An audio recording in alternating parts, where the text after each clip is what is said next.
Summer of Terry, episode 4. I mean, Alex is the only recurring guest, I guess, on Summer of Terry. But today we have a special guest. It's been a couple weeks. We've been trying to get him on. He is a recurring guest of a Hot Sauce Sports Network. He was with us on Weekly Sauce. It's Aiemann Zahabi, UFC fighter from Montreal, Laval, we'll say. I always say this. People say, like, I'm from Montreal, but like when you're not from Montreal and you're from Laval, I guess people don't know Laval. But like it's like saying you're from New York when you live in Connecticut, I feel. Let me tell you something. I live in Blainville now, which is in the Laurent City, whatever. But during the pandemic, we're considered Montreal. Like when they do the Montreal rules, it touches all the way here. GMA. So whether you're in Laval, Blainville, doesn't matter. You're still in the GMA. Yeah, exactly. So how do you like living in the suburbs of Blainville? I love it. Way less shootings and stabbings and strip clubs and things like that out here. It's much nicer. It's what Chamonix used to be. It's what Chamonix used to be. It's true. I'm in St. Dorothy, and there was a stabbing on my street a couple weeks ago. Oh my God, that's terrible, man. Yeah. I got away from that. Man. It's crazy. And then we heard about David Lemieux's father that got shot in Ville Saint Laurent. Like all the shootings in RDP. Like it's been pretty crazy this year. The gun violence and the stabbings are really taking off, man. I don't like it. It's weird. It's a weird feeling because Montreal's always been like, okay, we know that there's this in the background, but it was never at the forefront of the media like this. Like finding dead bodies in a recycling bin last week in Hochelaga Maisonneuve. That's terrible. It's when I was growing up, my brothers, when they were like 16, they were all driving scooters around Chamonix, and that died out. Now, like in Blainville, all the 16-year-olds have scooters. It's like I'm reliving in the past. Yeah, exactly. You know? It's like it's the evolution, and then like in a couple of years, it's gonna be like further away. I guess like Mirabel is kind of like Blainville. There's a lot of nice houses. In Mirabel. Beautiful stuff in Blainville. Mirabel, sorry, Mirabel is really exploding. So we haven't spoken to you since your last fight with Ricky Turcios. Yeah. First of all, Ricky's probably the nicest guy in the world, right? He's amazing, sweetheart, man. After you, like even he's such a positive human being. Yeah, you can't hate on this person. No, never, man, never. He's a really. Sorry, go for it. I said he's a really good guy. We even spoke after the fight. You know, I saw him we bumped into each other at the food court in the hotel. Yeah. Very nice. Yeah. He's what I liked about Ricky is like I was on Twitter and somebody said throw a picture of a fighter that has no haters or something like along those lines, and I posted a picture of Max Holloway and then I posted a picture of Ricky Turcios. I mean, because these are two guys anybody can't say anything negative about because they're they're so positive and they're so like they're just transparent. That's what I love about it. Yeah, I love them both. I just feel like Max Holloway now, he's not getting treated as good as he should. You know, like, okay, he lost a couple of times to Volkanovski, but I feel like some people are really counting him out, whereas everybody else at 145, he beats, you know, I mean, the Volkanovski is his Achilles heel or whatever, but I feel like people are counting him out, but I don't think he's going anywhere anytime soon. No, I mean, look what he did to Calvin Kattar, who is a contender right now, you know, so that wasn't too long ago. And he's lost to Volkanovski twice. Yeah. Like three. So, I mean, I'll say twice because I think that second fight was Holloway's, but that's my opinion. That doesn't matter, really. Yeah, but I see what you mean. A lot of people thought that way, but I would love to see Volkanovski go up, man. Imagine he did that. I would love that too. Nice. So I'm curious about the process about this fight you just had with Ricky. So did the matchmaker offer you Ricky, or did you ask for Ricky? I basically what I did is I made a list of names, and Ricky was one of them, and then they came back saying that Ricky was good for it, and then. They gave me the date and we signed it. What's the process when you're looking for names? You're looking for similar records, where they are on the rankings? Yeah, so similar UFC record, not really overall record because sometimes it's very far off, so it doesn't really matter. But really similar UFC record, someone within the same record range, and then basically you have to figure out who's available because some guys are booked months in advance, some guys are injured. So like you'll make a list of names and really like only one or two have a chance because you don't know if whoever's injured or who's on this and who's there, who's booked already all the time. So I just made a list and I send it in every now and then. But like I told other guys in different interviews, I got injured a few times. That's why I had a long layoff after my big win, which was brutal because I got a pay bump and all that and everything was going well and I just wanted to get back in there. And then the COVID rules got worse, and it was hard Yeah. to train. And us at TriStar, they were busting us up all the time. I We had remember. somebody, calling the cops on us often. It was annoying. And That's then when because yeah. you steal their parking spot, so they hate you guys. Yes, exactly. Oh my God, it's a nightmare. But now those guys are out of the building, so it's all Okay, good okay. now. And then I got injured a few times, and then one of the last injuries took a while. But then I got back with Ricky. I was very happy with the outcome. Who else was on that list, if you don't mind? Who else was on that list, man? I can't even remember right now. Once they accepted Ricky, I didn't care about anybody else. That's what it is. Eh? It's like Yeah. you look forward. You got laser focus after. Yeah, but it was like 4 or 5 guys. I got to make another list now and send it in and see who's available or not. So any big names you want to call out? Who's next? the biggest? I mean, what I got now is from what I'm being told is I can't really get anyone in the top 15. So I got to pick somebody that's close but not in it. If I beat whoever I win next, then I get a shot. Oh, Yeah, the So hopefully bantamweight that's what division I is pretty stacked. The bantamweight division. Yeah, it's pretty stacked, and a lot of the guys are booked up. yeah. We don't realize how the bantamweight, featherweight, lightweight, like those are the most exciting divisions now. Usman cleared out the welterweight division. Yeah, I think 35, 45, and 55 has the most guys who are like up and coming. It's crazy. Everyone's a prospect, man. 35 maybe a year ago was like, and now it's like, what the hell are we talking about here? Yeah, it's getting crazy. I love it. Yeah, it's good. I mean, it's good for you. There's always going to be something available, especially with the new increase in salary too. You can earn more money for you. Yeah, exactly. So I got 2 more fights left, and hopefully I'll get another one. There you go, man. I mean, at 34, I'm not going to finish that sentence. Yeah, I mean, I feel great. I'm not going to finish it. I feel great at 34, man. What do you mean? I feel great at 36. Yeah. I mean, did I look old in there against Ricky? I don't. No, you looked no. I was actually that was my next thing. You look really good. And Ricky's a young buck, kind of like not new to the game, but he's like got that 27? young person's energy. No, he's 28, 28 or 29. And then He's not like he's not 20. We're not talking about like what was the name of that kid? He trained with you guys. He looked like a Barbie doll. Yeah, Sage. Sage Northcutt, yeah. So Sage Northcutt was 19. Like it's not the situation we have with Ricky. Ricky's like he's weathered, but he's still green. Like he's still figuring it out. It's his first. He's a small fish in a big aquarium, right? Yeah. But I mean, like he's been around. Like he has more pro fights than me. But that's what it is, and that's another question I wanted to go. Like when you said we look at the UFC, what's the craziest thing you've seen? Like a guy being 20-1, and then in the UFC he's like 0-3 or 1-4. Like are these the type of guys that you're looking to avoid? Well, no, it's hard to avoid anybody in the UFC because in the end they decide. Yeah, you know what I mean. Like you just try to get as many people that you would want to fight, and then they end up picking. Like it's happened before, where like I give a list and I don't get what I want or whatever, but then something happens. Whatever. Because fights get canceled all the time too. So sometimes they're strict. They're like, oh, this guy's been waiting for something. It's not easy to manage, especially for them or for us, for anybody. It's a tough job. But hopefully I'll get somebody that matches up well for me stylistically. Even with Ricky, like I thought the fight was gonna go completely different than what it did. Oh, really? What did you expect? Like a grappling match? To come at me, guns blazing for 15 minutes, like ripping the roof off the house, like ready to destroy me. But I felt like when he fought me much more calculated, much more skilled, much more like a martial artist. He didn't come out there like a cowboy.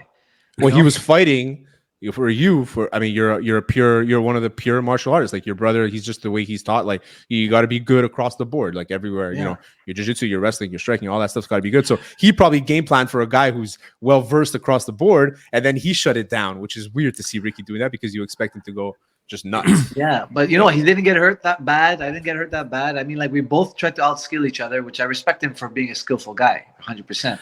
I just didn't expect him to do that, But he showed that he's skilled.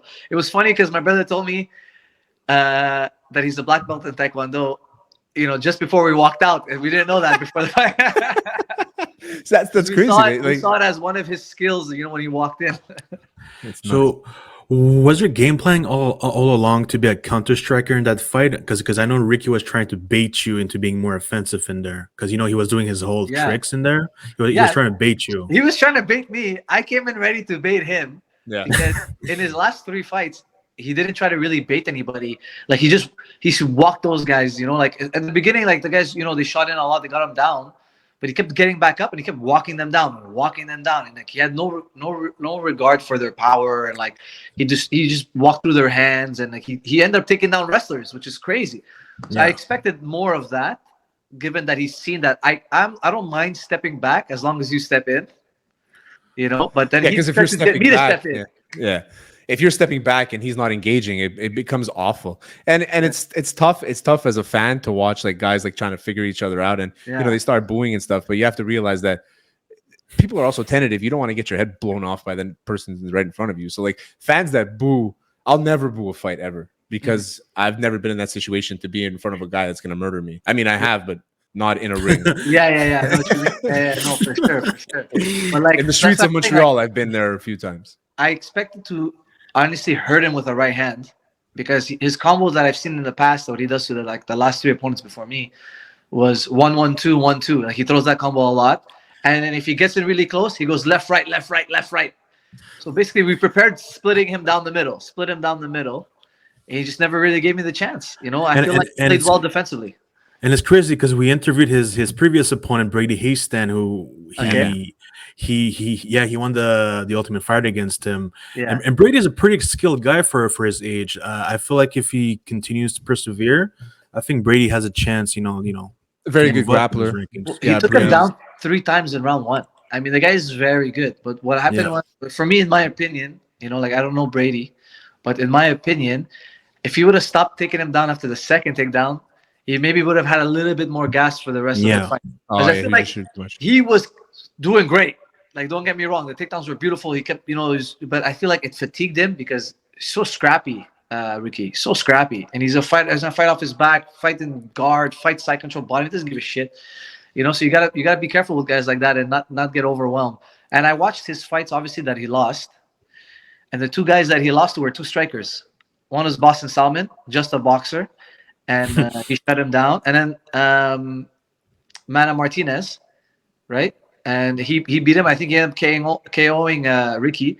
And that's what I thought I was going to be able to do, because me and Mana Martinez have similar footwork. And if you watch that fight, Ricky stepped in when Mana switched stance, and then Mana cracked him with a rear shot. It was really nice. Beautiful. Oh, really? Okay, so he baited him. Counter strike. He baited him beautiful. So I was expecting to do something similar, And then Ricky learned. He learned from his past, and he shut me down. I think he did a great job defensively. So you're a good follow on Twitter. I like following you because you're, like I said, you're a positive guy, and Ricky too, the same thing. So I like Louis too, man. Yeah. Oh, Louis is great on Twitter. He's trying, man. I retweet everything he sends out. Yeah, I try to retweet them too. Yeah, you got to do it, man. We got to get him in there. He needs a fight, Louis. Yeah, hopefully represent for Park X. Yeah, 100%. I told him if he wins his first fight in the UFC, I take him to Marvin's. So. I just went last week, man. Yeah? Yeah, I just went last week for lunch. Amazing. I always get the lamb chops. I don't mess lamb chops. You don't get the calamari fried. I get calamari and the lamb chops. Yeah, the salad. Go all out. Man. Celebration. I've been celebrating for the whole month. There you go. So people on Twitter, and I know you see it, and it's the Twitter fighters, right? It's the guys that just like the motherfuck you, the this, the that, and then nothing happens, right? And then I've always wondered, do you have to pull yourself back, or do you just block it out completely? Because I feel like as a fighter, you see a guy in your weight class and he's going Twitter finger happy. You're like, okay, I got to tell this guy what's up. But like, do you have to pull yourself back, or you don't give a shit? Nah, I couldn't care less. There. I mean, it doesn't matter to me. Like, even when Ricky was screaming and yelling in the cage, like in the end, you gotta beat me, man. You gotta go in there and fight me. You can say whatever it is. I remember one of my fights actually before the UFC. I was fighting a guy, and at the weigh-ins, he came with a shirt. It said, "Earned, not given," and he was saying, "This guy's been given everything," talking about me. He hasn't earned anything. I'm gonna smoke him. Blah blah blah. He was talking trash. And I was like, okay, to me, I don't mind. Like, I don't care. And my brother was telling me, he's like, listen, don't get distracted. Just go in there, do the face-off. Don't get riled up. I'm like, okay.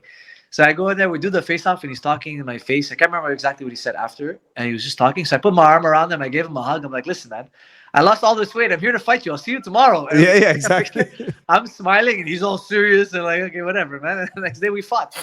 I mean, they're going to say what they got to say for them to get into their mental space. My mental space has nothing to do with that. What's your mental space? Is it family time?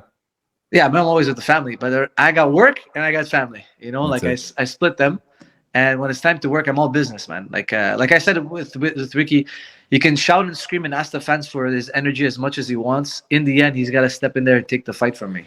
Yeah. And you were talking about your own space and stuff. Obviously, we learned about the passing of Master Peter. Yeah. How much did he mean to you in your career, and how much did he help you grow as a fighter? The best, like Master Peter is good at so many things, especially like, Muay Thai technique and all that stuff. But the thing that he gave us the best was belief. He believed in you no matter who you are going to fight. If they were a world champion, if they were the son of so-and-so or whoever they were, he believed that if you worked hard enough and you trained well enough, you can beat anybody. And not a lot of people believe in you as much as a guy like him. You know what I mean? It's nice to have that encouragement, to have that guy behind you. And actually, when he was passing, like when we got to go see him the last few days or whatever, he made us all promise no more losing. No more losing. He's had enough of losing. He wants us to win. And so we all what a guy. him. And luckily, since he passed, most of us have been winning, so it's been nice there. But he's with us, man, all the time. He told us he was never born and he will never die. He's with us always. I had one experience with Master Peter. I wasn't really with him one-on-one, but I took a jiu-jitsu class in TriStar when I had first started doing jiu-jitsu at Gracie Barra downtown. And I did like a nogi class at TriStar, and I just hear him yelling in the background, and he's in the ring, and he's just he's just yelling, and I'm like, this guy is nuts. He's bananas. I thought he was a nutcase, but not. And then as you learn who he is going forward, he's probably the sweetest. Everybody says he's just the nicest person ever. Yeah, I'm telling you, like with the adults like us, we're scared of him because he's gonna lose his mind. You can't really touch him. He's the master. But if he's training like children or women, he gets on his hands and knees. He takes care of the kids, man. With the women, he's very soft. He's well spoken, everything like that. But with men, he's just an animal. Because that's what's expected of us in the cage, So he brings it out of you. So that's what I love about him the most, and I'll never forget him for any of that stuff. That's good. I mean, he's these people don't realize the impact that coaches have on you. Even your entire life. It's somebody that's mentoring you there. Even if you're an adult, like you still have this relationship with this person where he's like he's a mentor, some sort of. He's a mentor, yeah. To a father figure to certain people, if they had that absence in their life, whatever the case may be. Like you look at Bobby Green. Bobby Green has a crazy story, like how he didn't have like a father and growing up, and his trainer became like basically took him in as his own son. And like there's all these stories that you hear about, and these great men like Master Peter make great men. That's true. And great men and women, of course. Yeah, no, I agree with that totally, man. And it's like I was telling you, how many people do you have in your life that believe that you can accomplish every goal you set out? Master Peter is that guy. Yeah. It's nice to have somebody who loves you and cares about you that much. And you guys will remember him forever, and and rightfully so. He was a great man from what we've seen. Now we've put his painting up on the wall, so he's gonna be with us forever. Now looking down and judging. Do you have somebody like draw it, like an oil painting, or is it just like a picture you guys framed up? One of the guys from the gym painted a beautiful portrait, so we hung that up, and then my brother blew up a nice picture of him and Master Peter doing the most muscular pose. I don't know if you know that bodybuilding pose. Yeah. So they're both doing most muscular. We had a big picture of them at the front. Yeah, so we're gonna have him there for a long time. It might be too soon to ask, but like, who's your new striking coach that's gonna come on? Now, basically, with Firas. Firas has filled in the space for me, which is really good because he used to train me too before, and then we stopped training so much because he got really busy with so many other guys, and I started training more with I trained with Combat Pla a lot. I trained with Nikolai. I trained with Master Peter, obviously, my whole life, and I sponsored on a few other coaches, but now I'm back me and Firas, the duo. Nice. You know who I see George St. Pierre train a lot with? He trains a lot with Richard Ho from H2O MMA. He's a pretty good coach from what I've seen. He has Olivier Aubin-Mercier in PFL. He's got a few guys. He's got a lot of guys. Fred Duprat also. Yeah. Oh yeah, doing super well. He's got a lot of other guys coming up in amateurs. They're doing super well in like MFL and a few other local leagues, and he's got other guys going all over. And he's got a girl too who's like a boxer, who used to be an amateur boxer, and she's crossed over, and now she's doing MMA. I know you're talking about. My She's, mind. I met her one time. She fights in the MFL also. I know what you're talking about. Yes. She's a blonde girl. She's young too, no? Yeah, she's like 19 or 20, right? Yeah. I have her. I picture her with the belt. I can see the picture of the MFL thing. But I remember Richard's her doing face. well. His team's coming up, man. H2O is doing really good. Him and his brother. I mean, 10th Planet Montreal Yeah. is run by Lewis Hall, right? And it's Yeah. and like those are two really good gyms down at the south of the island. And people like when people talk about like Montreal martial arts, they always bring up TriStar, Zahabi. Like it's just the way it is. Yeah. It's just the way it is. It's what you guys have built this name. Yeah, there's us. And There's rightfully also so. There's Bruno's team, and there's also Fabio. Fabio. There's a few major teams. Yeah. Sure. But people don't really talk about those guys. Like Fabio had his name early on. Well, he's got Jardin. Now he has him, yeah. But the thing is like, and it's like people don't realize that there's so many other gyms in Montreal that do it just as well, and there's a lot of collaboration going on, and people don't realize that either. And that's what I like about Montreal martial arts, mixed martial arts scene, is that there's a lot of collaboration going on, and it's not. People in Montreal are very divided naturally. It's always the French, the English, but I do feel when it comes to this, like especially in jiu-jitsu and stuff like that, like when I go to jiu-jitsu open mats, there's 4 different gyms there, 4 different gyms represented there, and that's what I love about Jesus. it. Yeah, I mean, we get a guy from. I'm actually looking for a gym, man. I wanted to commit to this one gym. It was a small gym. I just wanted to start it out there, but I have the option between Carlson Gracie, Brazilian Top Team, or Team Shark Daniel Pinheiro. That's a competition team. Yeah, I'm not sure if you ever heard of him, Aiemann, but I'm leaning towards Carlson Gracie. I do want to maybe get into Brazilian Top Team, but what do you want to do, Alex? Do you want to box? Or do you want to do jiu-jitsu? Like, it all depends on what you want to do. I definitely want to do jiu-jitsu, but and I then I want to either treated best, man. Go where you're treated best, because like the brand is good, but who's the coach of the brand there? It might be a little bit different everywhere you go. When I made my decision, I was training at TKO in the West Island, where it was Lee Villeneuve was teaching the jiu-jitsu class, and the Grants were doing the boxing, and Crew Ash was doing the Muay Thai there. So they tried to create like an MMA gym in the West Island. It didn't do well. So when it closed, I had just started doing jiu-jitsu. It had been like 6 or 7 months in 2010, and when it closed, it's a long time, man. Yeah. So I mean, the last couple of years has been on and off, but But so when Lee Villeneuve, he's like, "Well, come to BTT." So I went and did an intro class at BTT. The trainer, I'm not going to say who it was kind of in the corner on his phone, didn't really pay attention to the class. Really? And then I did an intro class at Gracie Baja West Island, and there was like this nerdy blue belt there teaching the class, and there was about 6 people in the class, and he was amazing. He had cauliflower ears. He's red hair. I don't know if you remember him. Actually, he's around your age, Mitch McDonald, back in the day. He moved back to New Brunswick. Okay. And he was living in the gym. I'll never forget that. He was sleeping on top of the gym. Like there was like this platform that they had made for him, and he was sleeping in there. And I was like, "This is where I want to be," and I stayed there. See, you went with where you were treated best, the vibe you like the best. I think that's what you should do, Alex. I think you should go try the different places. Don't worry necessarily about the brand, man. Just go where you think it's best for you and the vibe. I'll probably take the free class they offer. Yeah, you have to. Just see how the feel. Jiu-jitsu is more about community, man. Because if you pick the place based on the brand, but you go there and the people there aren't great. You know what I mean? By great, I mean they're not nice to you, or they don't. Because I just moved to San Antonio, man. I'm in Texas now. Oh, you're in Texas. Amazing. There's a lot of grappling out there. Where he is, he's sending his like spot where he is. There's so many schools around him. You can find something. You're gonna find as many schools. And don't commit until you really feel comfortable. Like it's just, even if you do a month and then you decide to change, it's fine. Like nobody's gonna call you a crionche, if for after a month. Big deal. Yeah. And you mentioned a name there. You said McDonald, but he recently retired. Rory Macdonald, man, TriStar vet. Yeah, he just retired. He made his name there. Yeah. He went PFL, Bellator, UFC. He had a great career. Amazing career. And one of the best. I actually told him he's like in the top 1% of careers, man.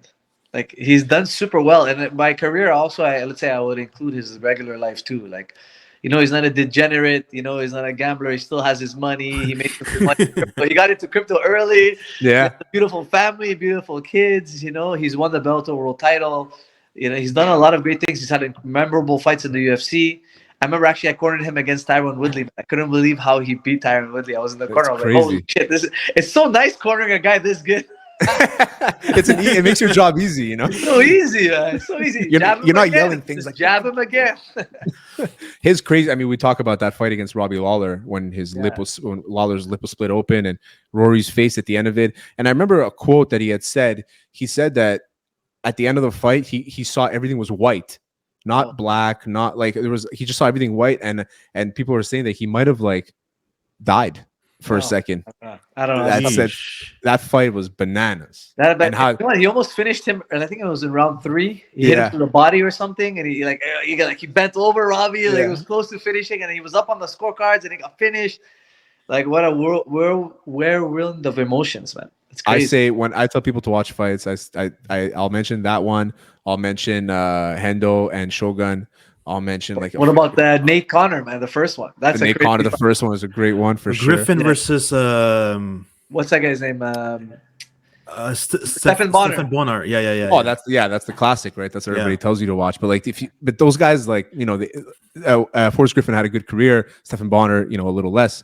Yeah. But if you want to talk about and even like I'll tell people to watch like old Nick Diaz fights from Pride, like Nick Diaz versus Gomi, like these kinds of fights. I'm like these are the fights. I liked watching Randy Couture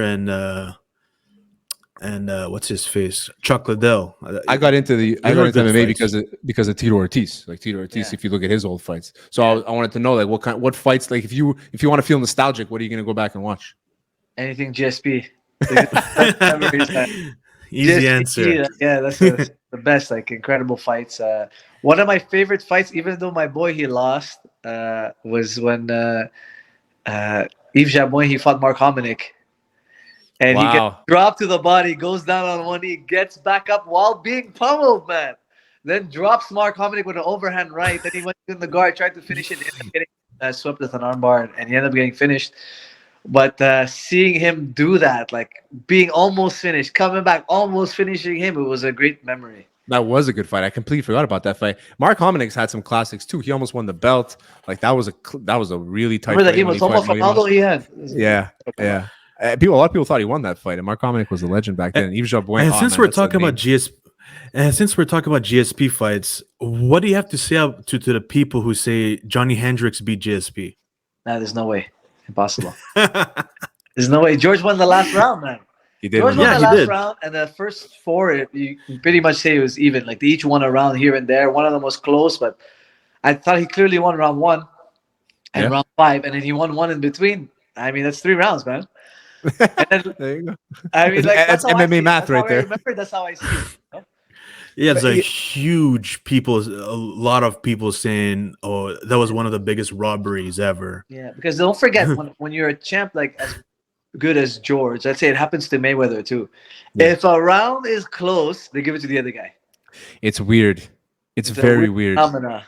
It's a weird way of looking at things sometimes, and that's the way. And that's the sucks about GSP. It's like we're looking at, and where people are so quick to discredit him and what he did for so long. Yeah, we're looking at Kamaru Usman, what he's doing now. It's fantastic. I'll never take anything away from him. I get excited. I'm excited for this weekend. Like this weekend's gonna be I'm actually gonna watch this one. Where are you gonna watch it at home? Yeah, I'm gonna watch it at home. Yeah, but like saying about George. Just one more second. Just about the thing is also. When you're a champ, let's say like George or Usman or Mayweather and all these guys, people also they don't like that you're so good. Yeah, that's true. So they're holding on any little thing to say, no, you did bad, Anything. But then look, after Volkanovski is experiencing it right now. For sure he's gonna experience it because he's pulling away from the crowd. People are not gonna like that. They want you to be just a little bit better, not that much better. Yeah, exactly. And then like what I was gonna say with George and Hendricks, look what happened to George after the fight, and look what happened to Hendricks. George went on and won the middleweight title. Hendricks, how many fights in a row did he lose, man? He couldn't beat anybody after almost. His body was very different after that. He tested positive for steroids too. Yeah. Like I mean, George was right. Don't forget, George asked for blood tests. Yeah. Johnny said yes. Then the UFC said no. Then Johnny said no. Then they only did urine. But if they would have done blood tests, maybe it would have been different, man. Maybe. I mean, the fight would never happen. We never really known. Yeah, Johnny Hendricks wouldn't exist. Or he would have looked like when he fought Wonder Boy. Yeah. Oh, that was bad. That was really bad, man. That was bad. It was bad. Wonder Boy is scheduled to fight Kevin Holland. Can't wait for that. That's gonna be a good fight. That's a great fight for Wonder Boy. so I have a last question for you, and we'll let you go. So So three active fighters that you get excited to watch, non-teammates. So you can't say like Ali. No, yeah, for sure. Obviously, I love watching Usman. He's fun to watch. Yeah, I love watching him. You know what? Like I don't want to say like he doesn't always do the same thing. He does the same thing in a different way every time, which is really, really nice because at that level, that's all you can really do. You can only change the nuance a little bit because if you change too big, you might not win. You might go too far away from what you're good at. But he does enough to keep it going. And like him knocking out Jorge Masvidal was insane to me. You know, I thought that was amazing. I thought that would was happen too. Just flew his head. Yeah, like I didn't think that was gonna happen, and neither did Jorge. And I think that's why it happened. Yeah. You know, everyone counted him out from knocking him out. Like winning by ground and pound for sure, but not by KO like that. So okay, so Usman and who else? One more. Who else? I love watching Oliveira, man. Why not? You know, he's the most dramatic champion. Yeah. There's a guy that didn't get his respect for a while, right? Yeah, and like it's interesting, you know, because like I don't want to sound like a hater like a lot of other people, but it's more fun also to kind of see a guy start losing a little bit, they come back and win, or like takes up, you know, like he puts on it. He somehow just does it. Like it's not great for him physically, maybe, but it puts on a great show. Yeah, he's too fun to watch. Alex, last question, then we'll let our guest go. All right, so UFC 278 picks. So who do you have between Jose Aldo versus Merab Dvalishvili? I think Jose. Like kicks. I think he's gonna have a hard time taking him down. I don't think Merab's gonna take him. I don't think. We lost him. Am I back? Sorry, I lost. Yeah, you're good. Yeah. Sorry. Yeah, I don't think Merab is gonna take him down as often as he would like. And I just saw the highlight on Instagram. You know, like the reels. Somebody put the reel of him fighting Moraes, and Moraes had him on the ropes, man. Yeah. And like I think, me personally, that Aldo is better at controlling the distance, and I don't think if he got Merab on the ropes, he wouldn't get taken down the way Moraes did, and he'd finish him over time. Like he wouldn't necessarily finish him with a one punch, but he's much better at controlling that distance. And when things go really good for himself, he won't step in and make as big of a mistake. Next fight: Paulo Costa versus Luke Rockhold. Man, listen. I want to pick Luke Rockhold. I really want to. Okay, because I like him better. But I think Paulo Costa's gonna win. It just like it's gonna be a KO. I don't know about the. Listen, I feel bad about saying that. Listen, I don't want to say that. And he's a nice guy, and I like his mentality and the way he approaches fights. He comes with confidence. He speaks well. He's articulate. He trains hard. You can see his physicality. It's there. You know, he does so much hard work, and I really hope that his defense is up to par because I don't want to see him get KO'd. But if I had to put my money, first thing to go. Yeah. This is very suspect. All right. So and the last one, Usman versus Edwards. Listen, I'm giving it to Usman, but I love Leon Edwards too. I just think, you know, like it's a funny thing. Okay, self-image is very important. Okay, if you don't have enough, you can't fight to your potential. If you have too much, you get cocky. You fall beneath your potential too. You understand? You need the right amount. Now, for me, this Saturday, I think Usman still got the right amount. Yeah. And if he does, he's gonna win. If he got too cocky, like Leon Edwards is saying, Edwards is taking it. But I do think Usman's got a cool head. I think he's gonna be out there and just do work. Oh, I can't. I honestly can't wait. I also think Usman's gonna win, but my boy Chimaev is gonna win the welterweight championship. Yeah, eventually, man. Let's see if he gets through Nate. He's got to get through Nate first. Yeah, I think he smokes Nate, man. I mean, like, if you saw Rory, what he did to Nate, man, I mean, Chimaev is gonna. Well, if we saw what Leon did to Nate, I mean, except for the last minute, yeah, different kind of, until the last 45 seconds, and I had money on Nate Diaz finish, and I was like, no, you must have been tripping out. Yeah. I think I would have won like $400 just off that bet. I was losing it. And actually, one of the guys from TriStar just told me the other day he won 16 G's on me, man. I love that shit. Yeah. That's pretty good. Wow, 60 G's. No, 16, 1-6. Oh, 16. Okay, I thought yeah. 60. Yeah, no, 16. Yeah, but it's still a lot, man. I mean, it's still Yeah, a it's a lot. lot. Yeah. Yeah. Yeah. So we appreciate you coming on, Aiemann. I know you pleasure. got to run. Honestly, we love talking to you. You're one of the best out there. Follow him everywhere. Aiemann, what's Aiemann Zahabi on Twitter? Or Yeah, is it, Aiemann Zahabi on Twitter and Instagram. And guys, check out jujiclub.com for Firas, his instructionals. I'm definitely gonna go because I haven't been back in a while, so I got to get some new techniques. Because Glenn from Gotta go, Gracie man. Bio is gonna kick my ass. So we got. You have to, man. Tell Glenn I say what's up too. jujiclub.com is Firas Zahabi's website for all his instructionals. Aiemann Zahabi, appreciate you coming on. Looking forward to your next fight. Congrats on your last win. Peace.